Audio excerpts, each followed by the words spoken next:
Cinema వాళ్ళ జాతకాలు, అదృష్టాలు ప్రతి గురువారం, శుక్రవారం తెలుస్తుంటాయి. గత వారం తెలుగు బాక్స్ ఆఫీస్ దగ్గరికి 2 మలయాళ సినిమాలు రిలీజ్‌కి వచ్చాయి. అందులో మొదటిది కంప్లీట్ యాక్టర్ మోహన్ లాల్ 'తుడరం', రెండవది 'జిమ్ఖానా'. 'జిమ్ఖానా' హైప్ క్రియేట్ అవ్వడానికి ప్రేమలు కాస్ట్ 'జిమ్ఖానా'లో ప్రముఖ పాత్ర పోషించడం. మలయాళ సినిమాలు అంటే కంటెంట్, నేచురాలిటీ, యాక్టింగ్ ఇవన్నీ కొలమానం వేసి మరీ సినిమాలు తీస్తారని ఆడియన్స్ నమ్మకం. కథ ఎలా ఉన్నా కథనంతో గట్టెక్కిన సినిమాలు కోకొల్లలు. 'జిమ్ఖానా'లో అన్నీ కరెక్ట్‌గానే ఉన్నా ఎక్కడ బ్యాలెన్స్ తప్పిందో అర్థం కావట్లేదు. 'మోహన్ లాల్ తుర్రం' సినిమా చూస్తున్నంత సేపు 'దృశ్యం' సినిమా తాలూకు అంశాలు గుర్తొస్తుంటాయి.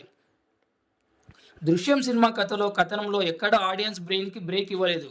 సీటీ ఎడ్జ్ సీన్లు 'దృశ్యంలో' 10కి పైగా ఉన్నాయంటే అతిశయోక్తి కాదు. అలాంటి సీన్స్ 'తుడరంలో' 1, 2 అరా తప్ప ఇంకేమీ లేవు. 'దృశ్యం' సినిమా స్క్రీన్ ప్లే ఆడియన్స్‌తో చదరంగమాడిస్తే 'తుడరం' స్క్రీన్ ప్లే దాని దరిదాపుల్లో కూడా లేదు. 'జిమ్ఖానా' బాయ్స్ పరిస్థితి కూడా అంతే. అన్నీ కరెక్ట్‌గానే ఉన్నా కూరలో ఉప్పు తక్కువైతే ఎలా అయితే టేస్ట్ పోతుందో, 'జిమ్ఖానా'లో లవ్ ట్రాక్ అండ్ అన్నిటికీ మించి ఇందులో ఉన్న స్పోర్ట్స్ డ్రామా చాలా సిల్లీగా అనిపిస్తుంది ఒక్కోసారి. సినిమా ఏ భాష నుండి వచ్చి డబ్ అయినా, రీమేక్ అయినా తమకి నచ్చితే తెలుగు ప్రేక్షకులు గుండెల్లో పెట్టుకుంటారు. పసలేని కథతో, క్రింజు కామెడీతో సినిమా బండి తోయాలని చూస్తే పక్కా హ్యాండ్ ఇస్తాడు తెలుగు ప్రేక్షకుడు. 'జిమ్ఖానా' పక్కా స్పోర్ట్స్ డ్రామా అని ఫీల్ అయి వెళ్తే, సినిమా చూశాక స్పోర్ట్స్ ఫీల్ లేక నిజంగానే ఫీల్ అవుతాం. గత వారం రిలీజ్ అయిన 2 మలయాళ సినిమాలు తెలుగు బాక్సాఫీస్ వద్ద చితికల పడ్డాయి.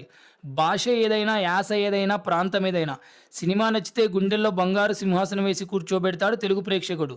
నచ్చకపోతే మళ్ళీ శుక్రవారం వరకు వెయిట్ చేయంటాడు. గత వారం మలయాళ సినిమాలకి చేదు అనుభవం ఎదురైందనే చెప్పాలి. Please share and subscribe.